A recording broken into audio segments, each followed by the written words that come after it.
hikmah dari sebuah peristiwa untuk lebih maslahah dalam konteks pengembangan kepribadian dan penghargaan kepada kemanusiaan. Yang menandai dari hikmah ini adalah Gus Miftah Esteh dan kosmologi Imam Abu Hamid Muhammad bin Muhammad Al-Ghazali yang sering kita kenal dengan sebutan Imam Ghazali. Fenomena maraknya pembahasan tentang Gus Miftah semua telah menyaksikan. Dalam konteks ini saya tidak ingin apa yang sudah banyak disaksikan, tetapi saya ingin mengambil sisi lain. Fenomena Gus Miftah sebenarnya sebuah fenomena yang menarik, menandai peringatan Allah untuk para dai dengan berbagai latar belakang. Menurut saya, dai dari latar belakang mereka yang punya keahlian membongkar Hasanatul Ras, kitab kuning,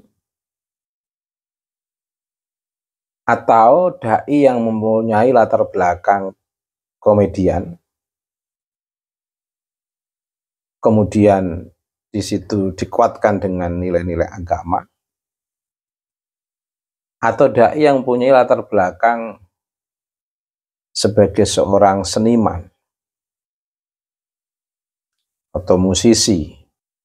Itu sesuatu yang tidak dilarang, karena pada hakikatnya semua orang punya tugas untuk menyampaikan apa yang diketahui.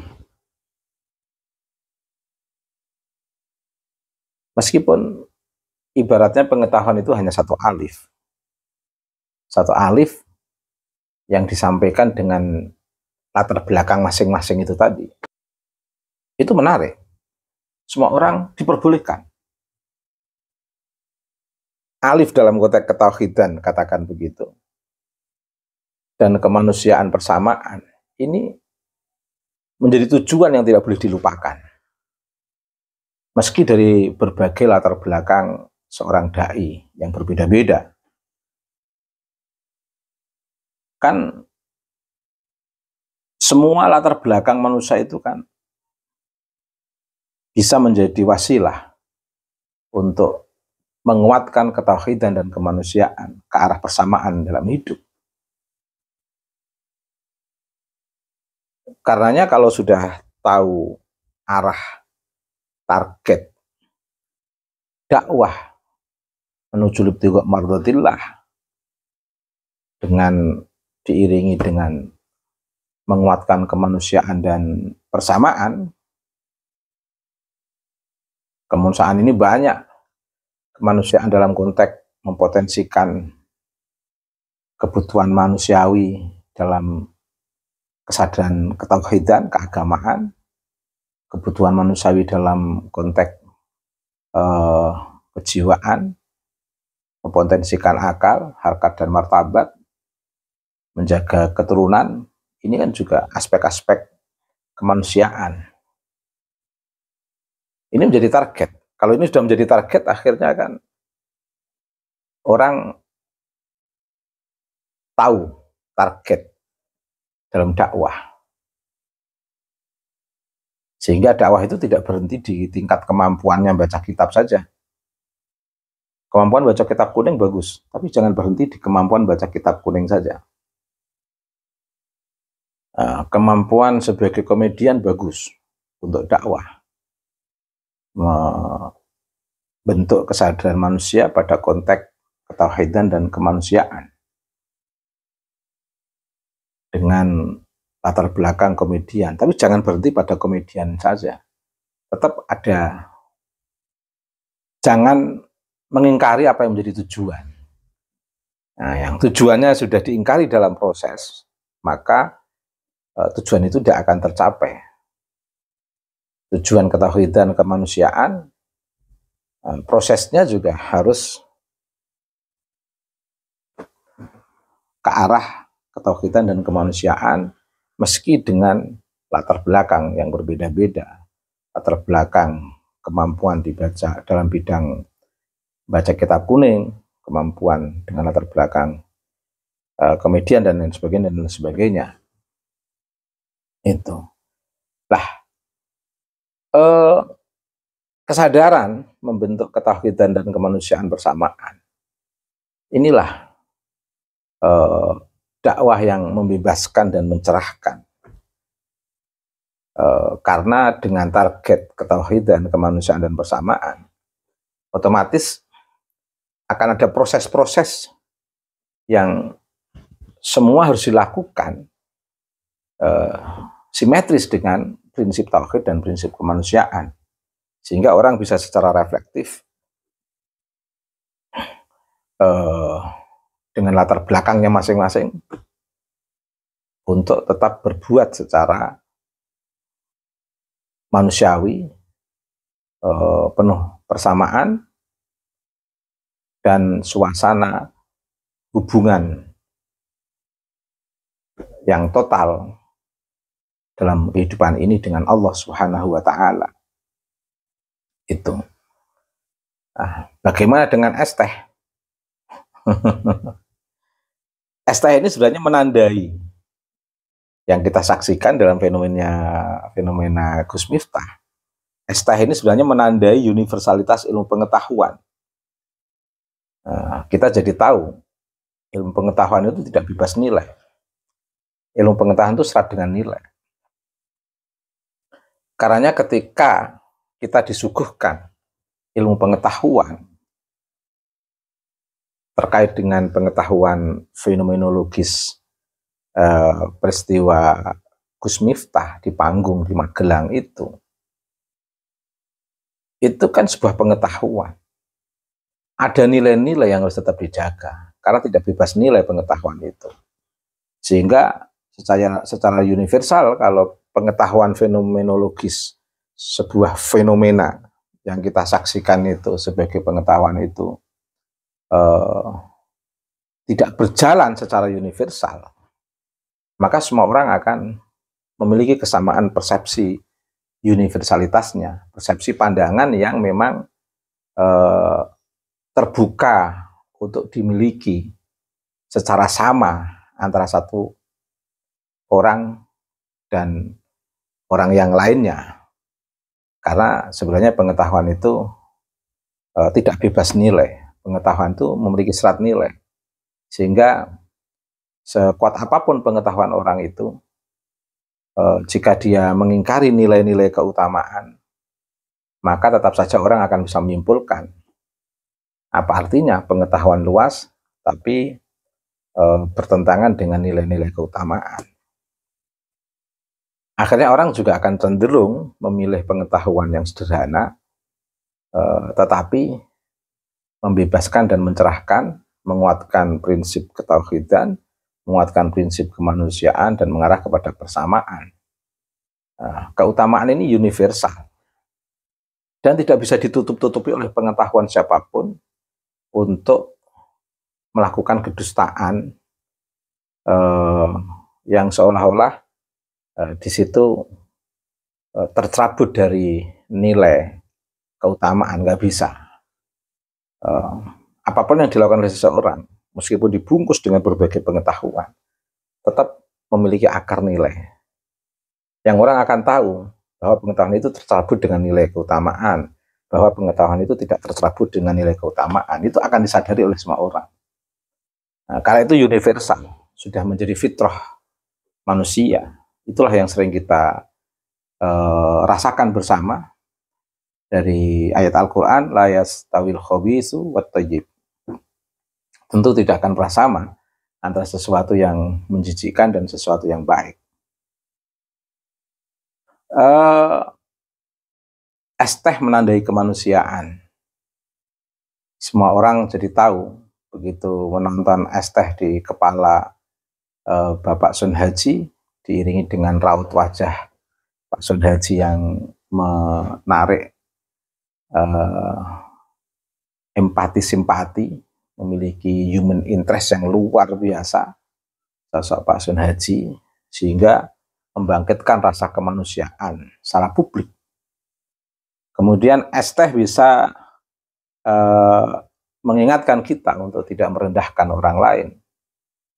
Es teh juga bisa bermakna perjuangan. Es teh yang kita saksikan itu menandai betapa artinya perjuangan. Perjuangan mencari nafkah, perjuangan menggerakkan tangan, sebagaimana yang telah disampaikan oleh Nabi kita, secara makna bisa kita pahami betapa pentingnya menggerakkan tangan. Penting sekali menggerakkan tangan ini itu. Harik yadak, gerakkan tanganmu. Masalah rezeki nanti Allah yang mengatur. Dan itu bisa kita pahami dari fenomena es teh. Kemudian es teh bisa menguatkan persepsi manusia yang sebenarnya sudah diajarkan secara turun-temurun oleh para nabi sampai Nabi Muhammad SAW, yaitu dalam hidup ini ada kudrah irada Allah yang tidak bisa dibantah oleh keputusan, rencana, strategi manusia. Artinya apa? Di tengah rencana strategi manusia, perhitungan matematis manusia, disitulah takdir akan datang. Dan tidak dikira manusia. Orang mengira jual es teh itu akan lambat untuk mencapai duniawiyah. Tapi kita disodorkan secara umum, ternyata es teh bisa meningkatkan pencapaian hasil kerja dihitung secara materi, dan dalam kalkulasi nalar tidak masuk itu, tapi itu real. Fenomena es teh itu real. Yang di situ bisa kita pahami di luar perencanaan Pak Sun Haji untuk mendapatkan hasil yang sebesar itu di luar rencana beliau. Tapi disitulah takdir Allah akan datang. Atau sebaliknya, orang sudah punya rencana matang, matematis, strategis. Disitulah takdir Allah akan datang yang di luar strategi dan rencana manusia. Itu. Dan yang menarik dari fenomena es teh yang kita saksikan bersama, di situ ada rahasia kosmologi yang hanya Allah yang tahu. Nah, rahasia kosmologi yang hanya Allah yang tahu. Itu dibahas di kitab Al-Munqidh Minadh Dhalal dalam pembahasan Haqiqatun Nubuwah wattiraru kaffatil khalqi ilaiha. Itu nilai apa makna kosmologi yang hanya Allah yang tahu itu. Paling tidak kita mendapatkan pelajaran penting terkait dengan sosok Gus Miftah, sosok Pak Sun Haji, sosok mereka yang duduk di kanan kiri Gus Miftah, sosok jamaah pengajian yang hadir pada acara itu, dan sosok netizen yang merespon fenomena itu. Mereka semua adalah bagian daripada mikrokosmos alam makhlukat. Yang di situ ada khasanah yang tersembunyi, khasanah Allah yang tersembunyi. Kan Allah ini menciptakan manusia, itu sebenarnya akan memiliki relasi kosmologis, yaitu antara Allah manusia dan alam makhlukat. Nah, sebenarnya manusia ini juga bagian daripada alam. Tetapi menjadi kajian pembahasan tersendiri karena keunikannya ini, karena kekhalifahannya sebagai khalifatullah fil ardi. Dan sering kita sebut dengan mikrokosmos, jagat cilik. Nah, alam semesta ini jagat gede, yang sering kita sebut dengan makrokosmos. Ini juga menyimpan khasanah Allah yang luar biasa, yang tidak semua orang bisa memahami khasanah ini. Nah, kesemua alam makhlukat ini itu diciptakan Allah setara. Karenanya untuk tidak saling merendahkan. Karena rahasia alam makhlukat ini antara satu sama lain itu hanya Allah yang mengetahui. Kita harus saling menghargai antara sesama manusia, termasuk menghargai alam-alam yang lain, menghargai pertumbuhan pohon, menghargai gunung, menghargai bumi, menghargai matahari, dan menghargai seluruh unsur-unsur kealaman ini, sehingga kita bisa menjaga sesuai dengan kemampuan kita, menjaga keberlangsungan sistem kosmologi yang diciptakan oleh Allah, dan hanya Allah yang mengetahui rahasia ini. Itu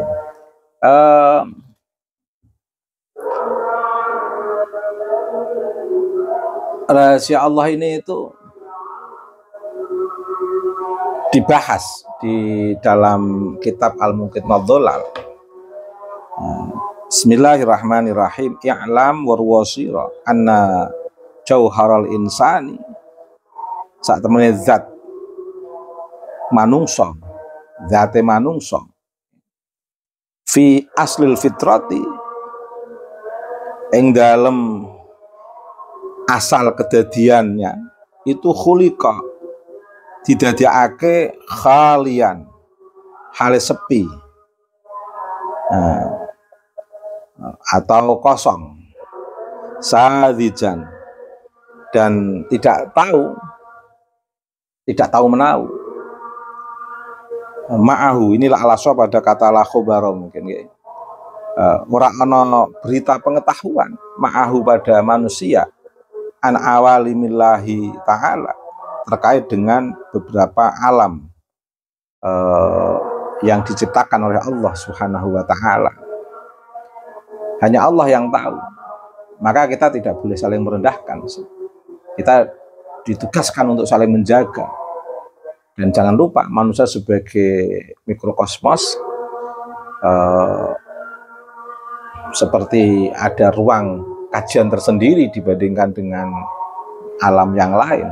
Karena manusia sebagai khalifatullah fil ard betul-betul harus menjaga seluruh potensi kesemestaan ini, dan perlu kita kembangkan. Wal awalimu kasiratun la yuhsiha illallah. Jadi adapun beberapa alam itu adalah banyak. La yuhsiha illallah. Tidak ada yang bisa menghitung pada rahasia alam ini, unsur-unsur kealaman, ilallah, kecuali hanya Allah. Kama qala, sebagaimana keterangan qala dawuh berfirman sinten Allah wa ma ya'lamu junuda rabbika illahu. Orang ngaweruhi junuda rabbika, tentarane Allah, illahu, kecuali hanya Allah. Wa innama khabruhu, yang pestine utawi khobare insan, pengetahuan, pengalaman manusia terkait dengan anil awalimi, terkait dengan beberapa alam, biwasitatil idraki, itu hanya sebatas pada media persepsi saja, sama idrak, persepsi. memiliki banyak keterbatasan yang tidak bisa menjangkau rahasia alam ini. Hanya Allah yang mengetahui. Wa kullu idrakin, dan adapun setiap persepsi, minal idrakati, dari beberapa persepsi, khuliqa, itu didadekake apa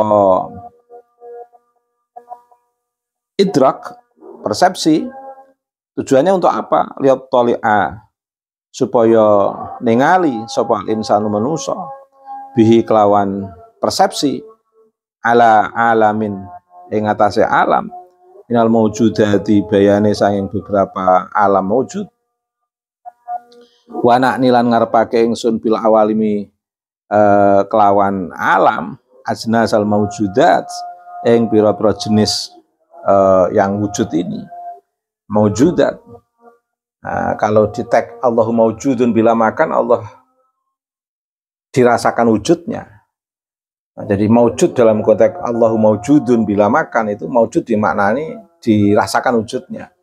Tapi kalau dalam konteks manusia sebagai sesuatu yang maujud, itu artinya diwujudkan oleh Allah Subhanahu wa Ta'ala.